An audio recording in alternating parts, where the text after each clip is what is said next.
El autobús clandestino los dejó a 5 kilómetros de Sonoita, donde la brecha de tierra se perdía detrás de cerros resecos. El guía, un hombre de gorra polvorienta que nunca levantaba la vista, los ordenó en 1900. Fila, 12 migrantes cargando mochilas de nylon infladas con botellas de plástico y tortillas duras. Entre ellos iba Gael, 26 años, con una fotografía arrugada de su madre plegada dentro de la cartera. El sol se derramaba como plomo fundido sobre la arena. Los zumbidos de insectos parecían notas de un violín herrumbroso. Caminaron hasta que el cielo se volvió cobre y la sombra del guía se proyectó tan larga que tocaba al último de la fila. Cada paso levantaba polvo que se pegaba a la garganta. El grupo acampó en un lecho seco de arroyo. Gael, exhausto, se apartó unos metros buscando aire menos caliente. Se sentó bajo un mezquite raquítico, cerró los ojos. El sueño lo embistió, con la violencia de una ola. Cuando despertó, la noche era un cristal púrpura perforado por estrellas inmóviles. No escuchaba murmullos de sus compañeros, ni chirrido de cantimploras. Se incorporó sobresaltado. Frente a él se alzaba una hilera de cruces improvisadas, ramas amarradas con cordel, madera reseca clavada en montículos de tierra. Cada cruz lucía pedazos de tela, gorras rotas, botellas vacías colgando como ofrendas. No recordaba haberlas visto al caer dormido. Su pulso rebotaba en los oídos. Tras las cruces surgió una sombra alta, contorno humano sin rasgos, tan oscura que absorbía el fulgor de la luna. Alzó algo que brilló débilmente, una garrafa de agua. La estiró hacia él. Gael, con la garganta como papel quemado, dio un paso. Tomó la garrafa. El agua estaba fría, imposible en esa noche tórrida. Bebió. Tuvo la impresión de tragar escarcha. Cuando levantó la vista, la sombra se deshacía, llevada por un viento que no movía las cruces. Gael corrió buscando la fogata del grupo. No halló huellas, solo la línea de madera en la noche, como guardia de silencio. Confundido, caminó rumbo a lo que creía norte. Tras 10 minutos, notó algo inquietante. Cada vez que giraba la cabeza, las cruces seguían delante, idénticas, ni un metro más lejos. Volvió sobre sus pasos. El suelo crujía con huesecillos invisibles. Jadeó hasta marearse. Cerca del alba el desierto exhaló soplo que olía a cal mojada. Gael se topó con la mochila del guía sobre una piedra. Dentro encontró mapa rasgado y la credencial de una mujer anciana. El plástico se deshizo al tacto. Se convenció de que el grupo lo había abandonado, o idea más siniestra, nunca existió. El sol surgió contra la línea de montes. Gael evitaba mirar a las cruces, pero la visión periférica le confirmaba que seguían allí. Intentó revisar la fotografía de su madre para recuperar aliento. La sacó del bolsillo. El papel estaba en blanco, la imagen borrada completamente. Un escalofrío le rajó la espalda. Pronunció mamá en voz baja. No supo si la palabra poseía significado. Era como repetir fonemas inútiles. Sintió que el rostro de su madre huía de la memoria como arena entre dedos. A media mañana, el aire ardía tanto que mirajes temblaban en el horizonte. Gael vio manchas oscuras sobre la llanura, quizá mezquites, quizá vehículos. Avanzó. Pronto distinguió su propia sombra multiplicada a ambos lados. Escuchó pasos detrás. Al volverse, nada. Siguió. El sabor metálico de la garrafa permanecía en la lengua. Pronto divisó escombros de un bus calcinado.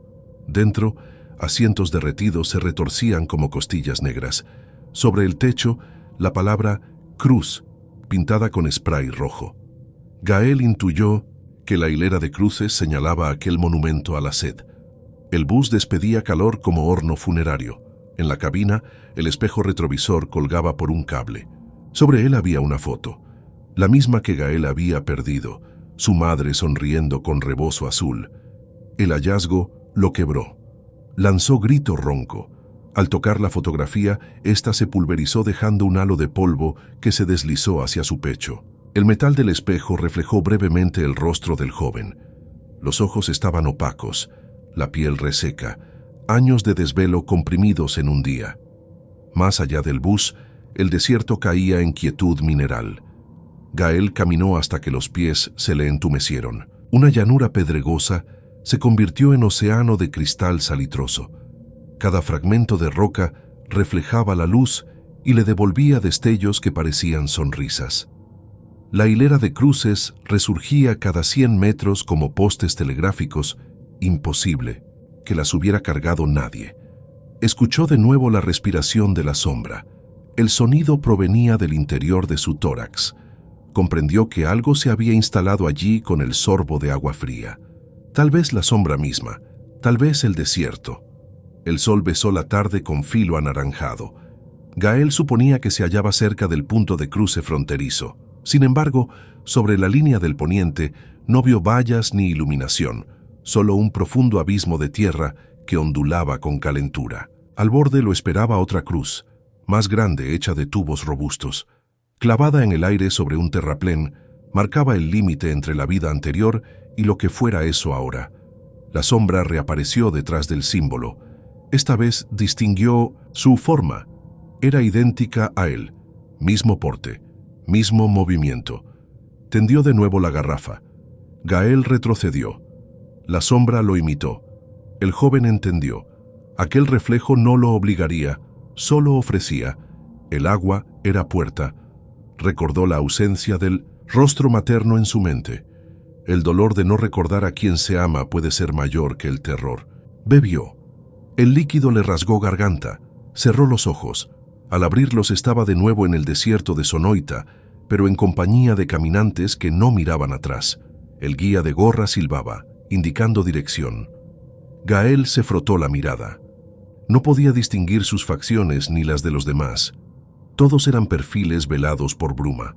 Caminó con ellos, obediente, sin peso en la mochila.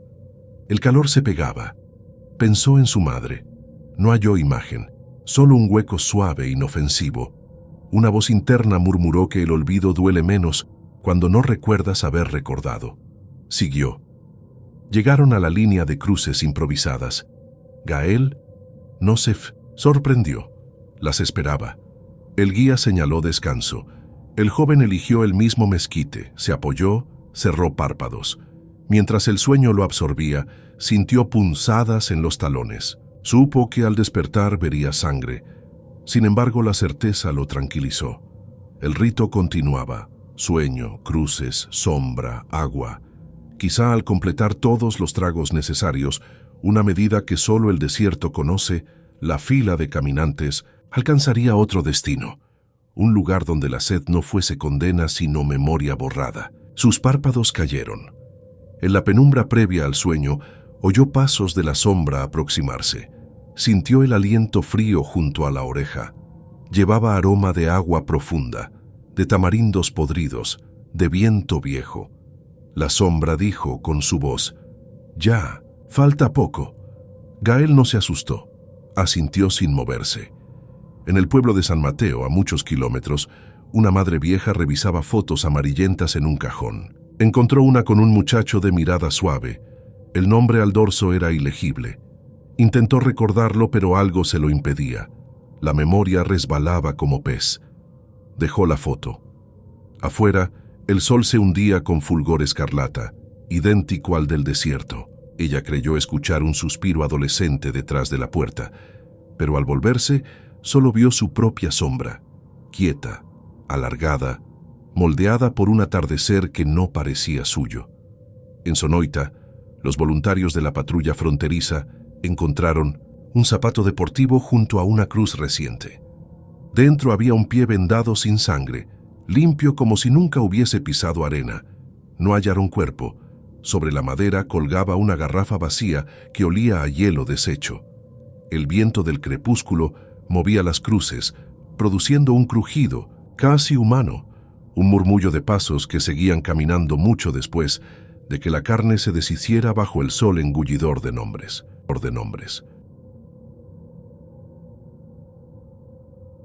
Dejé a mi hermana en el río. Nunca había escuchado al río Bravo hablar hasta aquella noche, y supongo que tampoco le había dado la oportunidad. Cruzarlo era un trámite de miedo que pensaba resolver con la cabeza gacha y los pulmones llenos, nada más. No imaginaba que el agua pudiera pronunciar mi nombre como un gemido barnizado de hielo. Íbamos 30, quizá más, apiñados bajo la luna derramada sobre matorrales. A mi lado estaba Fabi, mi hermana menor, la única persona por la que aceptaba sentir miedo. Su mano temblaba dentro de la mía, pero sonreía con dientes apretados, prometiendo que resistiríamos. El guía nos hizo avanzar hasta que el barro nos cubrió los tobillos. De pronto, el agua nos succionó como boca hambrienta. El flujo presionaba las rodillas, y cada ola menor parecía esconder una criatura carnívora. A mitad del cauce, todo fue espuma y silbido. El grupo se dispersó, pateando con desesperación. Allí escuché el primer llamado, un sonido hueco desde el fondo, lento, soplando burbujas que estallaban en mi oreja. Sentí algo rozar mi pantorrilla, frío, duro, quizá rama o hueso. Fabi me soltó para alcanzar la bolsa impermeable que se le escapaba. En ese instante la corriente formó remolino. Su cuerpo giró sobre sí mismo, cabeceó, desapareció y reapareció más lejos. Intenté nadar hacia ella. El agua se convirtió en cinturón apretado. Cada brazada retrocedía 2 metros. Entre sius, salpicaduras, la escuché gritar: «¡No dejes que me lleve!». Luego su voz se quebró y fue devorada por chapoteo salvaje. Vi su brazo alzarse, perder fuerza, hundirse. No recuerdo del todo cómo llegué a la otra orilla. Solo que mis pulmones ardían. Las rodillas se negaban a sostenerme y la piel temblaba como tambor. Me dejé caer entre carrizos, sacudiendo la cabeza para expulsar barro de los oídos. Cuando abrí los ojos, una figura me miraba desde la pequeña franja de arena iluminada. Era Fabi. Vestía la misma camiseta pegada al vientre, el mismo cabello empapado como tiras de tinta. Sonreía, pero esa sonrisa no era suya. Mostraba un arco de dientes demasiado amplio, con comisuras tensas. Quise abrazarla, pero levantó la palma, gesto seco. Me dejó ver sus ojos, negros enteros, sin el reflejo castaño que conocía, como si la pupila hubiese devorado el iris. No dijo nada. Giró y echó a andar hacia el matorral. Apenas movía los brazos. Parecía deslizarse. Seguí su rastro, huellas apenas marcadas, hasta el terraplén donde otros migrantes contaban pajas. Nadie la vio pasar. Esa madrugada un coyote nos arrojó a una camioneta rumbo al norte. Fabi se sentó al fondo, rodillas juntas, manos sobre los muslos, mirando sin pestañear el techo. Traté de hablarle. Sus labios se abrieron, dejaron escapar un hilo de agua que manchó su barbilla. No hubo palabra. Uno de los hombres la sacudió, pensando que entraba en shock. Ella giró despacio la cabeza y el tipo reculó, santiguándose. Llegamos a un tráiler abandonado en medio del desierto, refugio temporal para esperar traslado. Dentro, el hedor a sudor y combustible se colaba por todo. Fabi se acomodó en un rincón, no cerraba ojos, su pecho apenas subía. Cuando oscureció, el grupo durmió amontonado. Yo fingí sueño, pero la observaba. En algún momento escuché otro sonido, un chapoteo sordo, impropio de aquel lugar seco. Provenía de su pecho como si algo líquido agitara costillas huecas. El ruido me invadió de recuerdos. La voz del río, las burbujas reventando contra oreja. Las horas siguientes son neblina, transporte, polvo, carreteras lustrosas, miedo en retenes. Cada parada, Fabi seguía muda, ojos abiertos. 2 veces la obligaron a beber agua. 2 veces la escupió como si fuera aceite. Cuando por fin alcanzamos la casa segura en las afueras de McAllen, exigí una habitación para nosotros. El pollero se burló de la solicitud, pero accedió por billete extra. Nos encerraron con un colchón en el piso. Intenté recordarle cómo soñábamos con trabajos limpios y mandar dólares, ni un parpadeo. El sueño me venció al amanecer. Desperté con la sensación de caminar sobre vidrio roto. Me tomó unos segundos notar que el dolor venía de mis pies. Sangraban líneas finas, como cortadas por filos diminutos. Sin embargo, estaban limpios. Ni polvo ni arena. Fabi seguía inmóvil contra la pared. Al acercarme, Descubrí que su camiseta estaba seca. No había olor a sudor. Su piel comenzaba a agrietarse, como si el líquido interno se hubiera evaporado.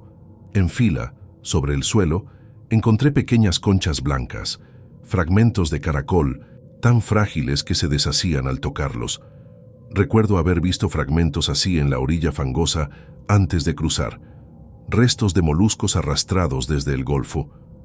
Los días se volvieron rutina zombificada. Registramos papeles falsos, buscamos trabajo en almacenes. Fabi me seguía de cerca, aunque nunca respondía. A los empleadores les dije que era muda. Dormíamos en cuarto alquilado a otra familia. Ella se sentaba toda noche sobre la colcha, espalda al muro, ojos al techo. A veces, cuando cerraba mis párpados, revivía el remolino tragándola y despertaba sudoroso. Lo peor llegaba al ver mis pies. Los cortes se abrían cada madrugada, aunque usara calcetines limpios. Una tarde fui al canal pluvial a remojar heridas. El agua sucia corría lenta. Al poner dedos, sentí la misma frialdad monstruosa del río. Retrocedí tropezando. En la superficie, reflejada, aparecía Fabi. Estaba detrás, pero no la oí acercarse. Me pregunté si había caminado sin ruido o si la sombra que veía era solo el agua recordándomela. En el reflejo, su boca se curvó 1 milímetro más, mostrando encías moradas. Giré. Ella seguía callada. El reflejo sonrió solo. Empecé a perder recuerdos específicos, el olor del café en la cocina de mi madre, la risa de Fabi antes de la travesía. Retuvieron, en cambio, imágenes borrosas de corriente marrón, cruces improvisadas, una garrafa con escarcha imposible. Cada olvido llegaba con succión suave en el pecho, como si algo bebiera dentro. Una noche, revisando mi cartera, la foto materna estaba en blanco. Rasgué plástico y papel. Nada. Miré a mi hermana. La sonrisa era ahora grieta extendida hasta las mejillas. Sentí que enterraba los puños en hielo. Pregunté, ¿qué eres? Hecho insólito, reaccionó. La piel. De su cuello palpó un latido espeso. De su boca brotó gorgoteo, palabra incomprensible. Hondo. Una sílaba, arrastrada como piedra. Busqué ayuda en la parroquia local. El sacerdote era anciano, ojos traslucidos. Le hablé del río, de la chica que no parpadea. Me escuchó en silencio y dijo, el agua toma forma de dolor y camina detrás de quien sobrevive. No es tu hermana, es el hueco que dejó. Quise creer que era metáfora, volví a casa. Fabi no estaba. La vecina dijo haberla visto salir hacia la autopista. La busqué bajo el sol cenizo. Mis pies sangraban de nuevo. Seguí pequeñas gotas oscuras que se secaban sobre la banqueta. Con cada paso, los bordes de la realidad parecían diluirse. Sonidos de ciudad se mezclaban con rumor de río, claxon con graznido de garza. Alcé la vista. Allí, a lo lejos, ella caminaba hacia una gasolinera, cabello inmóvil pese al viento. Corrí, cruzó avenida, los coches frenaron. Al acercarme la vi junto a un camión cisterna estacionado. La boca se abrió más, no tenía lengua, solo cavidad negra que olía a limo. Tocó la tapa del cisterna y el metal se heló al instante, cubriéndose de escarcha igual a la garrafa. Un chofer gritó. Al tocar mi brazo, la piel se entumeció y un silbido interno inundó mis oídos. El agua llamaba suya. Retrocedí, tropezando con bordillo. Cuando levanté la cabeza, el camión estaba vacío. Fabi se había desvanecido como vapor. Llegué al cuarto antes de medianoche. Ella ya estaba allí, sentada, sonrisa clavada. En su regazo descansaba la misma garrafa, ahora llena. Entendí. Esperaba que bebiera otra vez, que el proceso continuara hasta quedar sin rostro, hasta que mi sombra fuera tan hueca como la suya. Me acerqué al armario, tomé la mochila, guardé la cartera sin foto, un par de mudas y dinero. Al pasar, ella tendió la garrafa. Vitrales de ojos negros rogaron sin pestañear. El agua dentro vibraba. Salí. Al cerrar puerta escuché chapoteo, suave como decepción. Ahora alquilo sofá en taller mecánico. Trabajo de noche para no dormir. Cada amanecer encuentro mis pies limpios, pero al desatar agujetas caen granos de arena húmeda. Sé que tarde o temprano ella reaparecerá, quizá en un espejo, quizá al abrir el grifo, quizá en ese segundo en que la luz del baño se apaga y el sonido de la tubería parece un jadeo. A veces, entre motores y soldadura, me sorprendo intentando recordar a mi madre. Solo obtengo un contorno borroso, como si la memoria estuviera bajo agua turbia. Me miro las manos.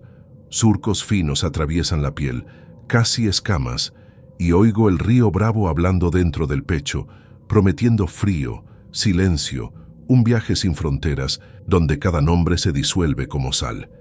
Entonces cierro los ojos. En la oscuridad la veo sonriendo en la orilla, ofreciéndome el único trago capaz de borrar por completo lo que aún duele recordar.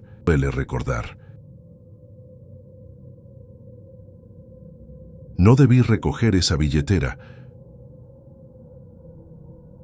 Nunca he creído en maldiciones, pero ahora escribo con las manos temblando frente al espejo de un motel en Las Cruces. La cara húmeda que comparte mi reflejo no pertenece a nadie vivo. Todavía lleva la misma expresión de la fotografía que encontré dentro de aquella billetera, allá en la Interestatal 10, labios temblorosos, ojos hinchados, lágrimas petrificadas. Ella me observa desde el azogue, justo detrás de mi hombro, y cuenta conmigo cada centavo que aún no gasto. Todo comenzó hace 6 noches. Conducía la pick-up desvencijada con la que cruzo cargamentos de fruta de Sonora a Phoenix. Paré a estirar, piernas en un tramo solitario del desierto de Arizona. La arena reflejaba la luna como metal fundido. Mientras orinaba tras un mezquite, el haz de mi linterna tropezó con algo marrón. Era una billetera de piel ajada, casi enterrada entre guijarros, como si alguien la hubiera dejado caer a propósito. Revisé su contenido. 3 billetes de $1 doblados y una foto Polaroid. En la imagen, una mujer joven, cabello lacio, sudadera gris, lloraba frente a un fondo indistinguible, quizá una habitación desnuda. En la parte trasera alguien escribió con tinta corrida: «Perdóname, mamá». No había identificación ni tarjetas. Pensé en entregarla en la siguiente gasolinera, pero el local estaba cerrado. Guardé la billetera en la guantera, contándome la mentira de que la devolvería más adelante. Después de manejar un par de horas, mis párpados pesaban. Entré a un motel cerca de Tucson. Al encender la luz del baño, salté hacia atrás. El espejo mostraba a la mujer Polaroid detrás de mí, su rostro pegado al mío, llorando en silencio. Me giré con el corazón en la garganta. Nada. Un vistazo, rápido al espejo, solo yo ojeroso. Pensé que la fatiga y la cafeína me jugaban mala pasada. Me lavé la cara, cerré la puerta y dormí con luz prendida. Al día siguiente entregué la mercancía y fui a un restaurante barato. El desayuno costó $8.70. Pagué con 10 y recibí $2 y monedas. Al abrir mi cartera para guardarlos, recordé los billetes encontrados. Coloqué uno de los $1 huérfanos en la bandeja de propina y salí sin pensar. Esa tarde, durante la vuelta hacia Nogales, recibí llamada de mi primo Edgar. Entre sollozos me informó que don Ignacio, viejo conocido de la central de abastos en Uruapan, había muerto aplastado por una pila de cajas. Imaginé coincidencia. Ignacio era obeso. El riesgo existía. Sin embargo, cuando colgué, el estómago se me retorció y tuve la certeza irracional de haber pagado por su vida con aquel billete. Esa noche detuve la camioneta antes de cruzar la línea estatal para revisar la billetera de nuevo. Quedaban $2, me dije, tíralos, pero algo me detuvo, una curiosidad enfermiza. Guardé el dinero en un compartimento separado de mis finanzas, jurándome no tocarlos. La segunda muerte ocurrió 2 días después. Conocí a Estrella, mesera oaxaqueña en una fonda donde paré a comer. Hicimos conversación, intercambiamos historias de carretera. Al final, sin pensar, pagué con efectivo propio y dejé $1 maldito como propina. Ella lo tomó con una sonrisa radiante, deseándome buen viaje. En la frontera revisé el móvil. Mensaje de un amigo común. Reportaba que Estrella había sido encontrada en un canal de riego, ahogada. El agua era baja, Nadie comprendía cómo se había tropezado. Sentí hielo recorriéndome la médula. Corrí al baño de la aduana. El espejo sobre el lavabo mostraba a la mujer llorando, más nítida, los ojos muy abiertos, como si se alegrara. La golpeé con el puño. El vidrio vibró. Al alejarme vi detrás de mi reflejo otra figura borrosa. Creí reconocer a Estrella, pelo mojado, boca apenas abierta, encajándose lentamente en la orilla del espejo, como un insecto que encuentra grieta. No podía huir de aquello. Croaba en mi cabeza la certeza de que el último billete contenía otra muerte. ¿Y la foto era la mujer? ¿O su hija? ¿Quién pedía perdón? Pensé en quemar la maldita cartera, pero temía que el fuego solo liberara algo peor. Volví a México directo a Ario, con intención de visitar a mi madre. Ella esperaba en el porche con café humeante. Antes de abrazarla, fui al baño para lavarme el polvo del camino. Sobre el lavabo colgaba el mismo espejo que me vio crecer, y ahí estaba la mujer, casi pegada al cristal, su llanto transformado en mueca de furia. Sus ojos dejaron de llorar para mirar fijamente a la puerta. Me volteé, mamá llamaba para servirme pan. Una idea se clavó en mi cráneo. El último dólar todavía estaba sin gastar. Temblé. Imaginé entregarlo inconscientemente en una tienda del pueblo, sellando el destino de mi madre. Necesitaba deshacerme de él sin dárselo a nadie. Esa madrugada, conduje hasta el puente sobre el río Cupatizio. Arrojé la billetera abierta, billete incluido. La corriente se la tragó. Respiré aliviado. Al volver al coche, el retrovisor devolvía mi cara sola, sin intrusas. Reí, histérico. Arranqué. Al amanecer el teléfono zumbó. Mi amigo Luis, quien vivía río abajo, avisaba que su hija había encontrado una billetera flotando. Dentro un billete de $1 y una foto horrible de una mujer llorando. Se la entregó a papá, quien pensó llamar para preguntar si conocía al dueño. Sentí frío de fosa. Le contesté que no sabía, que quizá era basura. Rogué que la tirara. Me prometió quemarla. Colgué sabiendo que el billete no iba a consumirse. Esa noche, los noticieros locales anunciaron que Luis había muerto tras caer de la presa mientras pescaba.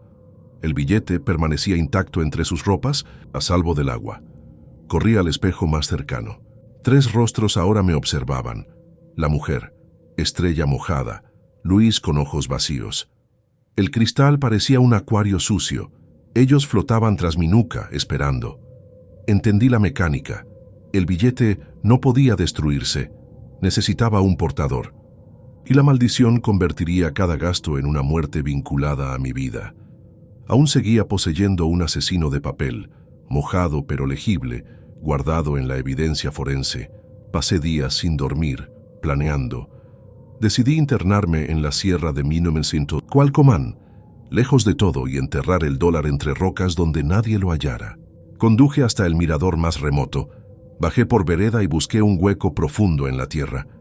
Con guantes envolví el billete dentro de bolsa sellada. Al cubrirlo con piedras, escuché un susurro. Un Padre Nuestro torcido, mezclado con sollozos. Corrí sin mirar atrás. Creí liberarme. El espejo del coche ofrecía solo mi rostro demacrado. Pero al llegar a casa, entró llamada de mi tía Leti. Jacinto, un jornalero que a veces recogía café con mi familia, había muerto aplastado por un tronco. Horas antes, había encontrado dinero americano mientras buscaba hongos en la sierra y planeaba mostrármelo, porque sabía que cruzaba seguido. Fui hasta el baño. El espejo estaba negro como agua de pozo. Encendí la luz. Ahora 4 figuras me escoltaban. Luis señalaba algo detrás. Estrella lloraba sin lágrimas. La mujer sonreía con ángulo antinatural. Y Jacinto sangraba de la frente. Cerré los ojos temiendo que al abrirlos viera el rostro de mi madre añadirse: «Estoy atrapado». No existe forma de aislar el billete. Siempre termina en mano de alguien que me conoce. Intenté confesar a un sacerdote. Murió horas después de sufrir infarto. Al volante. Yo llevaba la billetera encima. Olvidé dejarla en casa. Eso lo convirtió en alguien que conocía al portador. El billete regresó, seco, encajado en el salpicadero del coche siniestrado. Ahora, En este motel de las Cruces, miro el espejo rajado. 5 sombras respiran tras de mí. Siento el billete como brasa en el bolsillo. Solo queda una salida: gastarlo en algo que no involucre vidas humanas, tal vez máquina expendedora, donación anónima, lanzarlo a un horno industrial. Pero cada intento fracasa. La moneda retorna. Rebelde a combustión, al agua, a la distancia. Pienso en clavarme el billete bajo la piel del pecho, coserlo y hundirme en el río. Su poder moriría conmigo. Pero la última cara que deseo entre las sombras es la de mi madre, llorando porque no volví. La puerta del baño se abre. El espejo parpadea como pantalla vieja. Las figuras se acercan. El billete arde en mi mano con cinta, fuego sin luz. Entiendo finalmente que no se trata de muerte ajena. Es deuda, una por cada dólar tomado. Ya pagué con vidas de otros. Falta una, la mía, la mano que recogió la billetera. Ellos vienen a cerrar la cuenta. Guardo el teléfono en el lavamanos. Presiono grabar en la nota de voz y acerco la hoja verde a mi lengua. Al morderla sabe a agua estancada, a pasado podrido. El espejo se llena de caras. El billete se disuelve, como hostia de papel. Siento un golpe de río en el pecho, un torrente que me arrastra hacia el vidrio.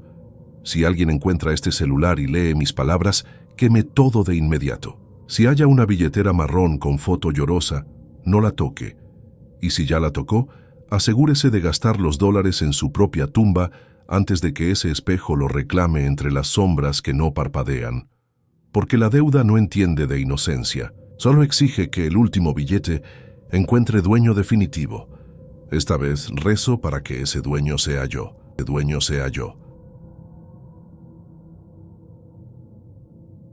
Vi a mi madre en un centro de detención, pero ella murió en el 2006. Llegamos a Hidalgo Bridge poco antes del amanecer y el coyote dijo que no había cámaras activas. Mintió. Nos atraparon a los 10 minutos. Me esposaron con bridas. Me subieron a una van y oí cómo cerraban puertas tras los otros 22. El aire olía a plástico caliente, desinfectante barato y sudor nervioso. Durante el trayecto pensé en cosas pequeñas para no pensar en lo grande. La flor naranja que crece entre las vías del tren en Uruapan, el sabor de la salsa de mi tía, el roce de las monedas cuando uno las cuenta en la mano. En McAllen nos bajaron a empujones. El edificio era un bloque de concreto sin ventanas, luces frías, zumbido de ventiladores que convertían cada respiro en vaho. A mí me separaron con otros hombres y un par de adolescentes. Las mujeres fueron llevadas por un pasillo distinto. Nunca he sentido tanto calor y tanto frío al mismo tiempo. La piel sudaba, pero los huesos castañeaban. Nos ordenaron vaciarnos los bolsillos.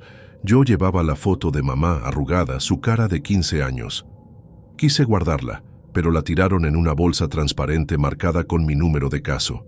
Eso debió bastar para entender que todo lo mío dejaba de ser mío. Nos catalogaron, nos fotografiaron y nos arrojaron a un cuarto que llaman hielera. Paredes de aluminio, focos encendidos las 24 horas, aire acondicionado al máximo. Nos dieron cobijas plateadas, crujientes, tan delgadas como papel. Los guardias repetían las mismas frases en inglés y español de manual, sin mirarnos a la cara. Yo contaba los segundos para no volverme loco cuando sentí un vacío distinto, uno que no nacía del estómago ni de la garganta. Era como si el aire cambiara densidad a mi alrededor. Levanté la vista, y allí, sentada en un banco metálico de la esquina, estaba mi madre. No el recuerdo borroso de su cara moribunda de 2006, sino ella, piel morena, hombros huesudos, el lunar junto a la nariz y la cicatriz que le dejó la plancha cuando era niña. Llevaba un vestido de manta como el que usaba para dormir en Michoacán. Su cabello cano estaba trenzado igual que el día de su entierro.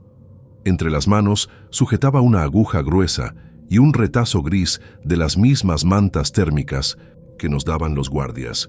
Cosía sin prisa puntadas pequeñas, la vista fija en la tela. Me quedé congelado creyendo que la mente me jugaba una broma de fiebre. Pero no era una alucinación. Los otros detenidos también la vieron porque apartaron la mirada al instante. Murmuraron algo sobre fantasma y se acurrucaron contra la pared opuesta. Intenté llamarla. El nombre se disolvió en mi boca. La voz se me pegó a la tráquea como si hubiera olvidado cómo se habla. Quise tocarla, pero las rodillas no respondían. Ella seguía cosiendo. Sin levantar la vista, tiró de la aguja. Pasó el hilo y otra vez la aguja. Un movimiento que reconocí.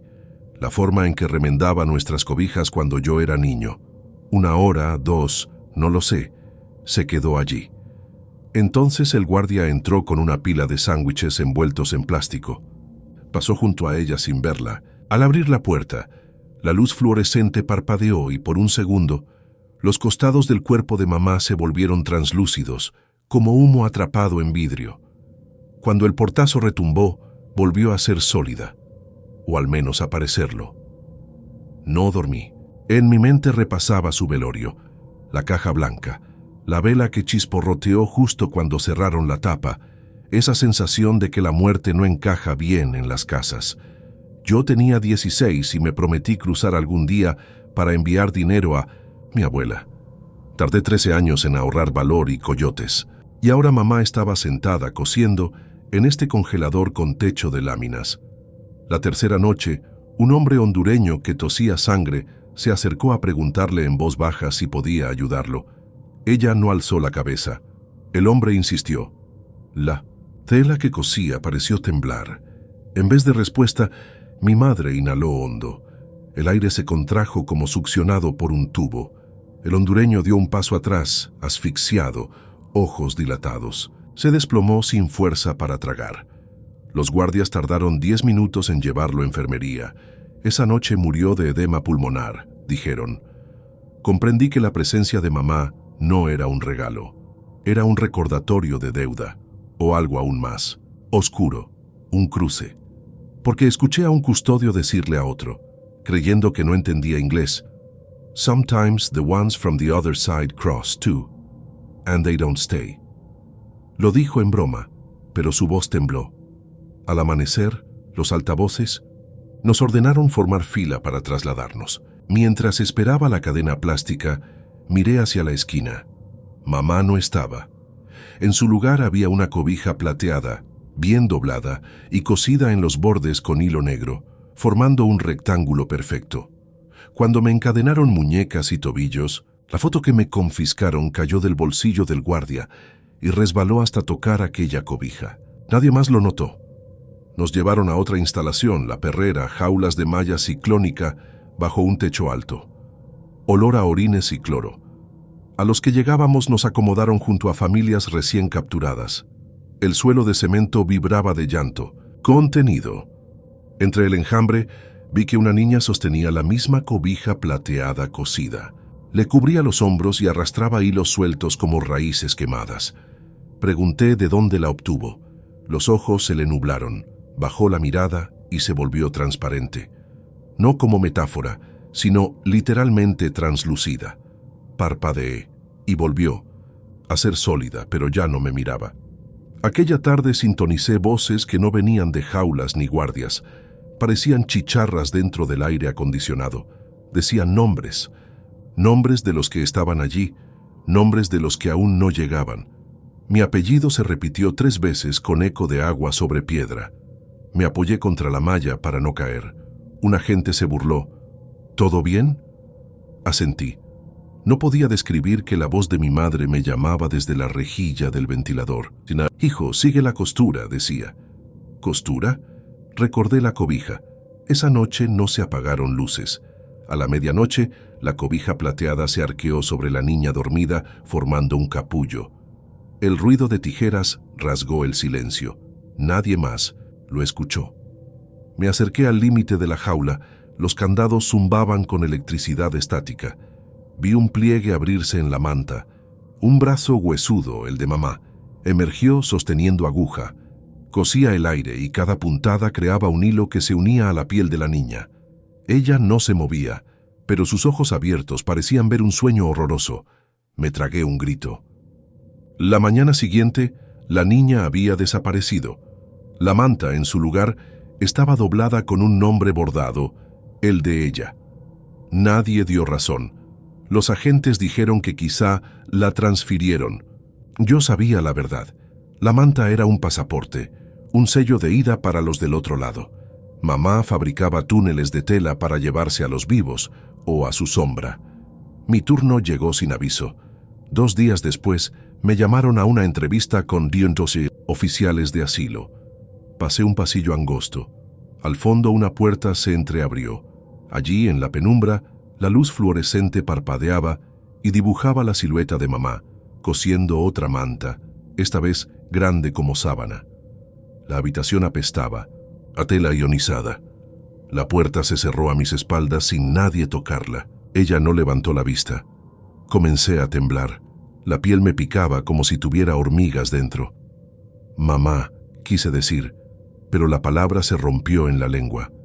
El sonido que emergió fue un llanto infantil, algo que no recordaba poder hacer. Entonces, entendí lo que la voz susurraba en la hielera. Sigue la costura. Cada petición era una puntada, cada detenido, un hilo. Mi madre, o ese pedazo de muerte que usaba su forma, hilvanaba un camino entre 2 mundos usando nuestras cobijas, térmicas como materia prima. Cada vez que firmábamos con nuestros nombres, poníamos otro nudo. El final del tejido sería una puerta suficientemente grande para que muchos del otro lado cruzaran de regreso, quizás solo para probar la sangre caliente o para tomar nuestros lugares en fila. Miré la manta. Los nombres bordados latían con luz blanquecina. Encontré el mío recién cosido, zurcido con la misma caligrafía de mi madre, cuando escribía tarjetas navideñas. Sentí puntada en la muñeca como si aguja real penetrara. Sangre tibia corrió.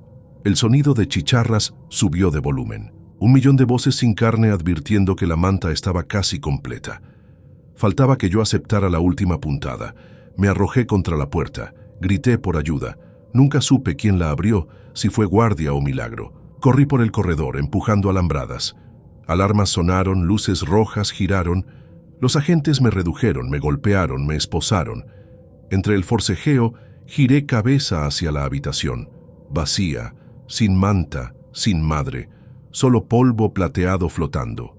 4 días después me deportaron. Al cruzar el puente de regreso a Reynosa, el oficial que me entregó mis pertenencias dijo que faltaba mi cobija y la foto de mi mamá. No reclamé. Ahora viajo en autobuses nocturnos rumbo al sur, lejos de fronteras y mantas cosidas. Pero cada vidrio que refleja mi cara muestra detrás la sombra de una mujer trenzada, aguja en mano cosiendo un hilo invisible que sale de mi nuca. Y por las noches sueño con niños transparentes que cruzan desiertos sin ser vistos, vestidos con mantas plateadas que destellan como alas de insecto, siguiendo la voz de alguien que ya no respira, buscando gente que aún cree que los vivos solo se mueven hacia el norte.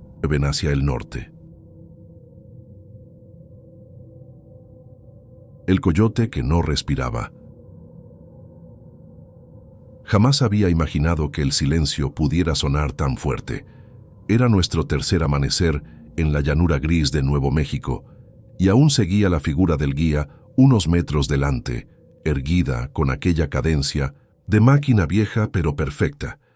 Al principio todos lo llamábamos el Coyote, sin apellido, porque quienes organizaron el cruce juraban que conocía cada piedra del desierto.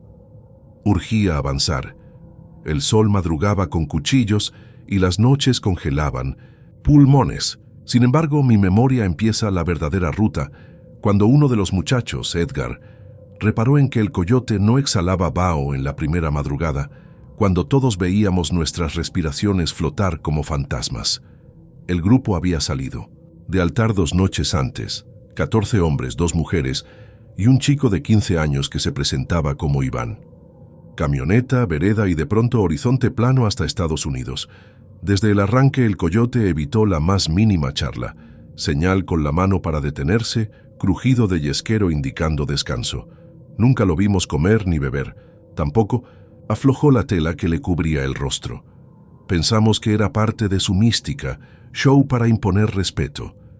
Pero el primer atardecer, mientras empacábamos cobijas de aluminio, alguien murmuró que el tipo ni siquiera había parpadeado.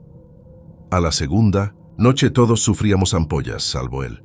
Caminaba con botas impolutas. Si tropezaba con matorral, El arbusto se doblaba antes de tocar su chamarra. En un alto, la chica llamada Lupe me señaló el suelo. En la arena blanda quedaban nuestras huellas profundas y temblorosas, pero detrás del coyote no aparecían marcas. Un escalofrío me rasguñó la columna. Quise convencerme de que la dureza del piso explicaba la ausencia de pisadas, pero nos movíamos todos en la misma franja y el resto hundía casi medio talón. Esa madrugada, bajo un cielo que cosía luces, con agujas de viento, Edgar perdió la calma. Tenía labios reventados por la sed y una venda sucia en la pierna. Se adelantó tambaleando y agarró al coyote por el hombro. El guía se detuvo, giró despacio. Edgar le pidió agua o ruta más, corta. Ya no recuerdo las palabras exactas, porque fueron devoradas por un crujido. La mano de Edgar se quedó pegada a la chamarra como si tocara plancha al rojo. Vociferó, retrocedió, y antes de que alguien reaccionara, el cuello le cedió con un sonido de rama seca. Cayó muerto, ojos desorbitados, vapor escapando de la boca por última vez. Nadie se atrevió a tocar el cadáver. El coyote barrido con la mirada a los rostros, y entonces habló por primera vez, con voz que no salía de garganta sino de algún punto dentro de la piel. 1 por cada noche. Así es el trato. Ni rugido ni amenaza, simple enunciado doméstico. Después giró y siguió, caminando. Yo no supe qué trato mencionaba, pero advertí que nadie quiso averiguarlo. Sabíamos historias de coyotes asesinos, pero esto era distinto. Se sentía como si el desierto mismo hubiese tomado forma humana y caminara cobrándose tributos. Al amanecer, enterramos a Edgar bajo 20 centímetros de polvo. El niño Iván lloraba bajito. Lupe rezaba sin mover labios. Nadie sugirió regresar. El coyote seguía desplazándose con paso idéntico, inmutable. Los minutos se midieron en latidos de sed. A media tarde, cuando el sol volteaba tripas, Víctor, un albañil de Jalisco, se desplomó. Yo le di mi último sorbo. El coyote ni volteó. Sin agua, algunos chuparon las piedras para engañar la lengua reseca. El guía marcó descanso justo cuando el sol caía. Fue entonces cuando vi su sombra. Proyectaba un contorno más alto que su cuerpo, y los brazos terminaban en puntas como garras. Pensé en espejismos, pero el resto también retrocedió. La segunda noche nos sentamos alrededor del coyote, que permanecía de pie. Nadie cerró los ojos. Cada uno vigilaba que el de al lado no se acercara demasiado al guía. Se intuía que la muerte podía dispararse por cercanía. Poco después de la medianoche, Víctor deliró. No soportó. Se levantó y se arrastró hacia el coyote balbuceando sobre su esposa. Lo toqué del brazo para detenerlo. La piel se le desprendió como papel mojado. Víctor cayó 2 pasos antes de alcanzarlo, sin pulso. Conté: 2 muertos, 2 noches. El coyote ni se inmutó. «Falta 1», susurró Lupe temblando. Dijo 1 por cada noche. «¿Cuántas quedan?» Nadie respondió. Pero todos pensamos lo mismo. Si acelerábamos podríamos alcanzar la carretera antes de otra luna. Al amanecer, el coyote reanudó la marcha sin voltearse para confirmar que lo seguíamos. Iván, el chico, cojeaba. Lupe lo cargó ratos. Yo arrastraba la culpa de no haberlo hecho yo mismo. El tercer día, el calor reventó la tierra. Olía a metal derretido. Alcanzamos una planicie de sal donde los espejismos parecían ríos y los pájaros giraban sin aterrizar. A mediodía se alzó un viento abrasador. Fragmentos de arena cortaban párpados. El coyote avanzaba imperturbable. Yo me quedé atrás ayudando a Iván. Lupe gritó algo. Me giré y vi que el guía se alejaba rápido, como si deslizara sobre cinta. Corrí con el niño a cuestas, pero mis gemelos latían como tambores y el corazón punzaba. Perdí la noción del tiempo. Cuando el sol declinó, descubrimos que quedábamos solo 4. Lupe, Iván, un señor llamado Baltasar y yo. Los otros habían caído exhaustos o se habían sentado y dejado que el calor los derritiera. El coyote no los detuvo ni volteó. Justo, Antes del crepúsculo alcanzamos un letrero corroído, State Land, No Trespassing. Me pareció señal de que la frontera interna estaba cerca. El guía se detuvo por primera vez sin proclamar descanso. Levantó la cabeza y olfateó el aire como perro rastreador. Luego apuntó la oscuridad. Aquí termina mi camino. Falta uno. Baltasar, sudoroso, se arrodilló suplicando compasión. El coyote se acercó sin tocarlo. Aún así, el viejo convulsionó y cayó boca abajo. 3 muertos, 3 noches. El guía se desvaneció como columna de humo atrapada por el viento. Cuando quise rastrearlo, no había huellas, claro, ni rastro de su aliento inexistente. Lupe y yo cargamos a Iván hasta un puesto de Border Patrol a 2 kilómetros. Las sirenas nos atraparon. Preferimos la jaula de migrantes a otra noche en el desierto con hambre de cuerpos. Cuento esto 5 años después, desde un cuarto rentado, en Georgia. Nadie me cree. Lupe trabaja en California. Nunca hablamos del tema. Iván fue deportado y no volvió a cruzar. Yo obtuve permiso temporal en las granjas. Parecía que el horror se quedaba atrás hasta que llegó el primer aniversario. Soñé con el coyote parado al pie de mi cama, la misma bolsa de carne sin respiración. Desperté sudando. Al día siguiente, un compañero de cuarto murió durmiendo, sin causa aparente. Comprendí que 1 por cada noche no había terminado. Su tarifa anual requería un cuerpo, y el único sobreviviente responsable era yo.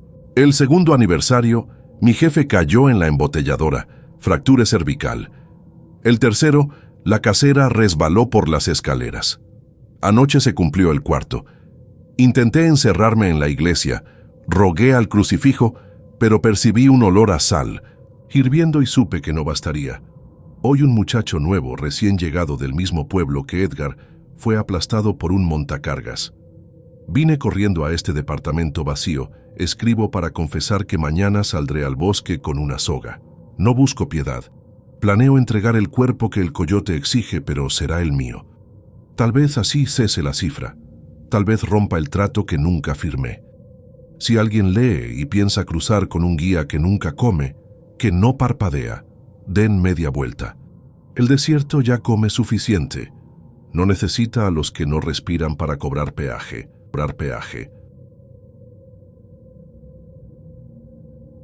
Me entregué a migración para salvarme de lo que venía atrás. No pensaba rendirme tan cerca de la línea, pero comprendí que el enemigo que me pisaba los talones no era la migra, sino otra cosa que se alimentaba de mi miedo. Había partido de Zamora con $30, un cambio de ropa y la convicción de que nada era peor que la vida que dejaba, hasta que aquella figura comenzó a seguirme en cada tramo de la Ruta 2, siempre al borde de la carretera, replicando el sonido de mis pasos con un compás apenas desfasado. La primera vez que la oí imitar mi voz fue en un motel de Douglas. Yo hablaba por teléfono con mi hermana Patricia, y mientras colgaba, escuché mi propia voz, idéntica, pronunciando la misma despedida desde la habitación contigua. Cuando abrí la puerta, el pasillo estaba vacío, pero un eco apagado seguía, repitiendo la palabra hermana hasta disiparse en el aire rancio. Dejé la llave y salí sin mirar atrás. Las noches siguientes, cada silbido del viento sonaba a mi garganta. Cada crujido bajo la rama quemada parecía un ensayo burlón de mi respiración. Los coyotes me urgían a no rezagarme, pero cuando la silueta alargada surgía entre los arbustos, yo aceleraba al borde del desmayo. La silueta jamás corría. Avanzaba con la serenidad de quien sabe alcanzar tarde o temprano a su presa. Se movía como lápiz negro tachando el mundo. 3 días de polvo y desvelo bastaron para clavarme la certeza de que no huía hacia un futuro mejor, sino que arrastraba algo del pasado que exigía ocupar mi lugar. No podía explicarlo a los demás, sin que me tacharan de loco. Algunos ya me observaban con recelo cuando volteaba sobresaltado a la oscuridad. La paranoia sella la garganta, igual que la sed. Al cuarto anochecer, nos aproximamos a McAllen. Las luces de los retenes pintaban cuchilladas blancas sobre los naranjales, y los coyotes nos ordenaron detenernos hasta que el turno cambiara. Fue entonces cuando la figura se deslizó a pocos metros, tan cerca que el resplandor de una torre reveló su contorno, idéntico a mí en altura y complexión, pero sin rasgos, como si el rostro fuese lienzo borrado. Se detuvo justo cuando yo giré, inclinó la cabeza imitando mi pánico, y supe, sin espacio para la duda, que pretendía reemplazarme. Salí corriendo sin esperar la reacción del grupo. Escuché insultos mezclarse con ladridos, y más atrás, la carcajada inaudible de algo que jamás ha probado aire. Podía sentirlo estudiar la forma en que mis músculos tiraban del tórax. Pronto copiaría hasta mi aliento. No sé cuánto tardé en localizar la primera patrulla estacionada sobre la autopista. Me arrojé a la cinta asfáltica y levanté las manos. El agente dudó. ¿Quién se entrega voluntario cuando todos pagan fortunas por evadirlo? Balbuceé que prefería ser deportado antes que continuar. Cuando esposaron mis muñecas sentí alivio, como si los fríos aros de metal levantaran un muro imposible de franquear para la sombra. En la estación me despojaron de cordones, cinturón, chaqueta. Registraron mi mochila y me condujeron a la hielera, un espacio rectangular de paredes metálicas que despedían un frío de mortuorio. Había 15 hombres envueltos en cobijas de aluminio. El zumbido de ventiladores impedía saber si alguno rezaba o maldecía. Yo me acurruqué en un rincón, agradecido por la luz incesante que no permitiría a la oscuridad cultivar formas. Dormí de puro agotamiento. Desperté con un silencio implacable. No se oía la máquina de aire, ni toses, ni el golpeteo de suelas. Los demás internos estaban de pie, formando un semicírculo a mi alrededor. Todos miraban hacia abajo, al punto donde yo me incorporaba. Sus rostros mostraban un vacío parecido al que había vislumbrado bajo la torre de vigilancia. Ojos negros, sin reflejo, piel plastificada de humedad. Vestían la misma ropa, pero algo en la postura, vertical, rígida, marionetesca, delataba la suplantación. No fui capaz de preguntar nada. Temía que mi voz se replicara en veintenas. El hombre más próximo inclinó la cabeza exactamente como la figura del desierto y articuló con mis inflexiones perfectas: «Tú eres el doble, uno por uno». Los demás repitieron la sentencia, sincronizados, hasta llenar el cubo metálico con eco de mi propia garganta. Sentí que mi identidad se diluía, triturada por la reproducción múltiple. Retrocedí hasta golpear la pared. El frío atravesó la camiseta y me devolvió la noción del cuerpo. Un guardia apareció detrás de la puerta acrílica. Su mirada no reflejaba alarma, como si viera solo a un puñado de hombres somnolientos. Golpeé el cristal, grité en español y luego en inglés. Él soltó un bostezo, sin reconocer la escena. Entendí que el centro ya pertenecía a la sombra. Había borrado ruidos, duplicado cuerpos, manipulado percepciones. Quizás se filtraba en los ductos de aire, tal vez en la luz blanca que no titilaba. Era cuestión de tiempo para que mi voz, la original, se extinguiera en medio de los ecos. Descubrí que portaba todavía la cobija plateada. La arranqué del suelo y la rasgué en tiras hasta envolverme los antebrazos, imaginando que un material tan ajeno al mundo humano podría confundir al invasor.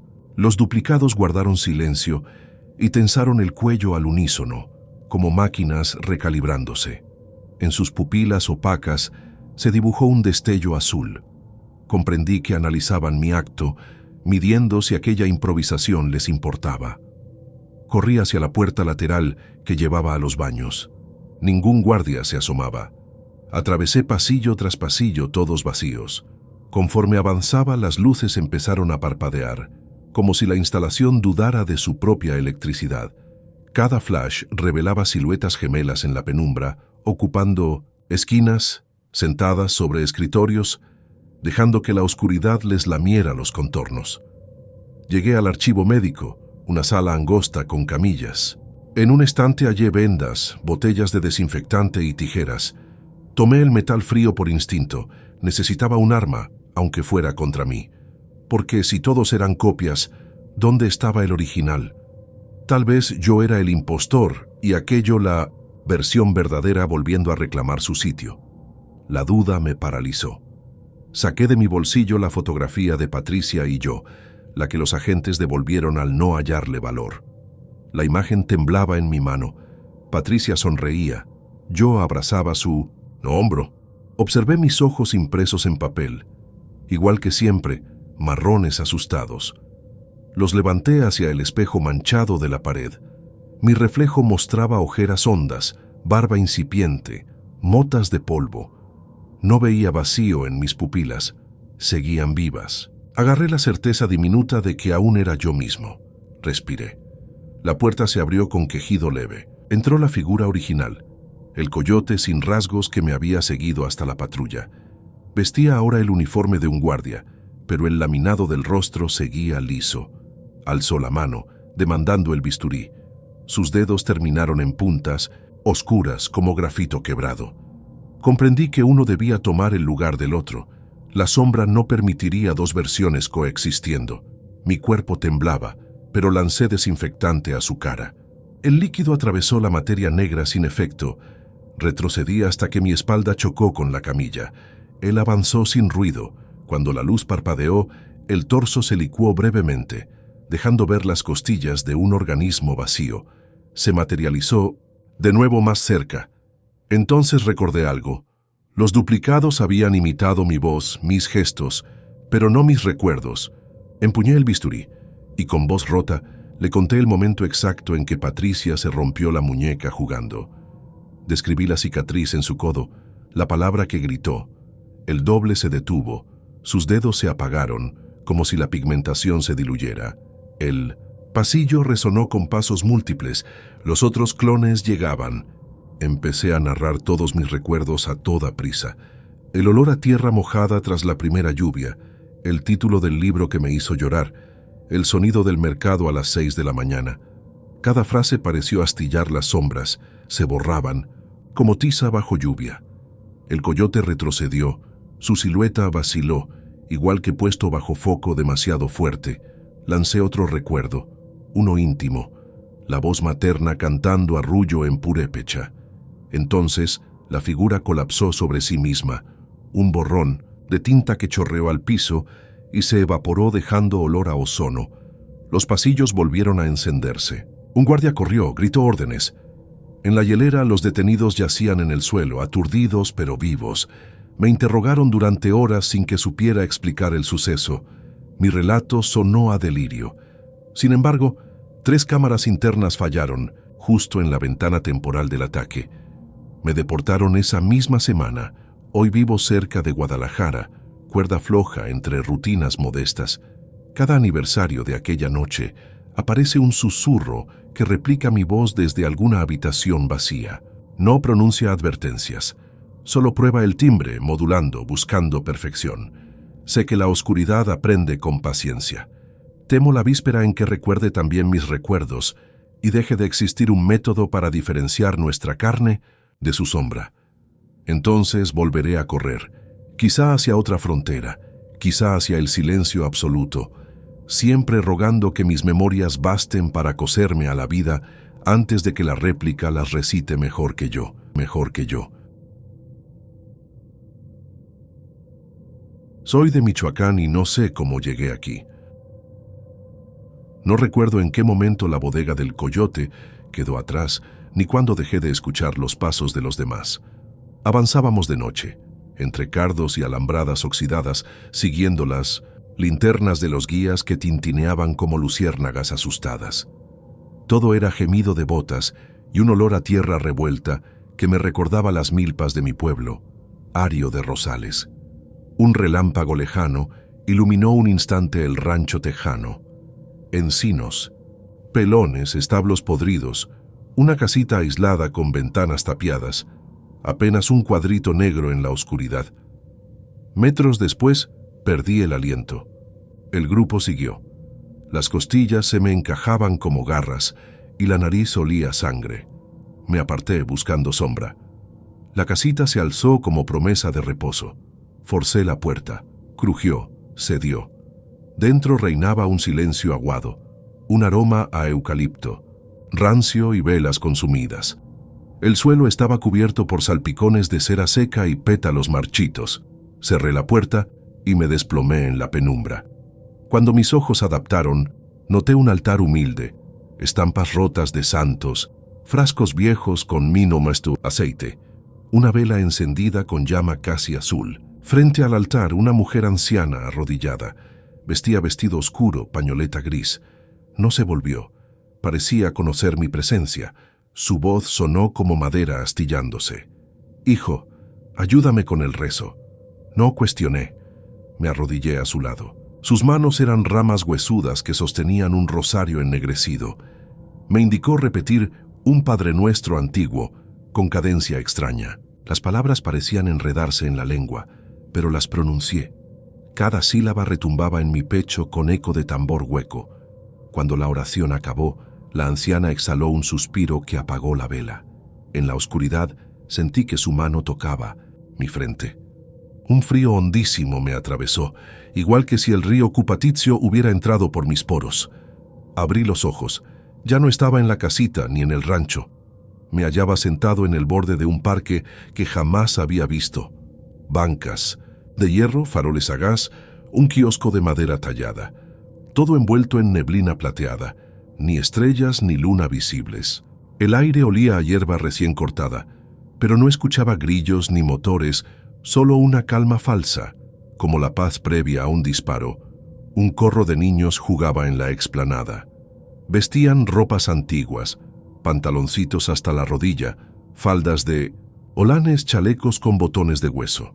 Corrían sin levantar polvo. Se perseguían entre risas. Cada carcajada tenía un timbre hueco. Me puse de pie. Ninguno reparó en mi presencia. Intenté hablarles. La voz no salió. El pecho vibró sin producir sonido. Tragué saliva, palidecí. Al caminar hacia ellos, sentí el peso del cuerpo extraño. Ni cansancio ni sudor. Mis botas no dejaban huella. Cuando estiré la mano para detener a una niña de trencitas, ella atravesó mis dedos como bruma y siguió corriendo. Observé mis palmas. La piel estaba translúcida, venas opacas bajo una capa de luz gris. Giré y vi detrás de mí la silueta de la casita, ahora ajada pero en perfecto estado, de adobe rosado como recién enlucida. La puerta entreabierta dejaba escapar un resplandor de vela. Intenté acercarme. La distancia se estiraba como elásticos infinitos. Cada paso me hacía sentir inmóvil, como si pisara cinta de correr. Los niños cantaban coplas que no reconocía, castellano arcaico mezclado con náhuatl. Entendí frases sueltas. El agua se llevó tu carne. La sal besó tu sombra. Uno de cara pecosa se detuvo frente a mí. Sus ojos eran cuencas negras vacías. Sonrió. Al abrir la boca vi que no tenía lengua, solo un hueco oscuro que olía a río estancado. El silencio volvió a tragárselo. Giró sobre sus talones y me atravesó. Mi pecho se enfrió como si me hubieran sumergido en aceite helado. Quise correr. Las piernas respondieron con lentitud gelatinosa. Intenté gritar. El sonido seguía preso en la tráquea. Golpeé mi propio pecho. Nada. Supe que no estaba vivo. Caminar sin rumbo me llevó a la entrada de una callejuela flanqueada por faroles, apagados. Un letrero de hierro decía Calle del Origen. Al fondo, una procesión de sombras cargaba luces de cera negra. Todos rezaban el Padre Nuestro que recité con la anciana, mismo latín manchado. Reconocí rostros difusos, el guía del rancho, dos compañeros de viaje, mi vecina de Ario que desapareció hace años cruzando Sonoita. Sus ojos también eran huecos. Cada figura sostenía una vela azulada. Avanzaban hacia mí, pero parecían no verme. Al pasar, una gota de cera cayó sobre mi bota. La nota heló la suela. Seguí su marcha hasta un pórtico que daba a un río silencioso, superficie negra sin ondas. No era agua, parecía cristal líquido. Las sombras se ponían en fila frente a un bote mecánico sin barquero. El primero subía, se sentaba. La embarcación se alejaba sola, deslizándose sin hacer ola. Al tocar la mitad del cauce, la persona se disolvía dejando su luz flotando. El bote volvía por la siguiente. Comprendí que la casita, el rezo y la anciana eran umbral. No crucé el río, pero tampoco regresé al grupo. Estoy detenido en una orilla ficticia, parque senil donde nadie envejece. Los niños repiten sus carreras, la procesión repite su fila, y yo repito mi constatación de no existir. Hay un reloj de péndulo en la torre del kiosco. Marca siempre la misma hora 3:17. Cada campanada destruye un recuerdo. Comenzó con los juegos infantiles, siguió con los sabores de la huerta, la risa de amigos. Ahora amenaza borrar el nombre de mi madre. Intenté refugiarme en la casita. Al cruzar el umbral, la anciana me esperaba, arrodillada, rosario en mano. Sus ojos son pozos oscuros. Al verme, sonríe con ternura, pero no habla. Me indica repetir el rezo. Siento la obligación de hacerlo. Cada vez que termino, la vela se apaga y vuelvo a materializarme en el parque frente a los niños que juegan sin notar mi presencia. Ciclo perfecto. He contado 27 repeticiones, quizá más. Cada repetición descubro nuevas grietas en mi cuerpo translúcido. Pequeñas corrientes brotan bajo la piel, como si mi sangre se convirtiera en río microscópico. A veces escucho murmullos dentro, de mis huesos, voces del grupo preguntando por mí, nombre que se pronuncia como eco en lata. Los gemidos se mezclan con un susurro que viene del agua negra detrás del parque, sonido de remolino lento. Me llama. No quiero atenderlo. Sé que, si salto al cauce, me disolveré como los demás y perderé incluso el miedo, que es mi única prueba de que alguna vez fui real. No sé cuántas palabras me queden antes de que el reloj marque otra vez las 3:17 y cercene la memoria que sostiene estas frases. Si alguien escucha sin oír, si alguna grieta conecta este parque con el aire de los vivos, quizá leerá mi testimonio. No crucen el rancho cuando el río cante con voz de anciana. No acepten velas ni rezos que suenen a latín marchito. El agua, que ofrece descanso, cobra peaje de identidad, diluye rostros, arranca voces, te deja transparentado entre niños que juegan con reglas de sepulcro. La campana del kiosco comienza su quejido. La franja de recuerdos se encoge alrededor de mi cabeza. Siento cómo se desprenden colores, palabras, la textura de la primera vez que vi el mar. El péndulo cae como hacha. Sé que olvidaré mi nombre. Quizás lo último que conserve sea este rasguño sobre el silencio. Dejé a mi hermana en el río, creí que me esperaría viva, y lo que aguardaba era el desierto de los que beben agua al revés. Si ya no recuerdo mi nombre, tal vez recuerde su mano soltándose. La campana golpea otra vez. El parque difumina contornos. Los niños se detienen.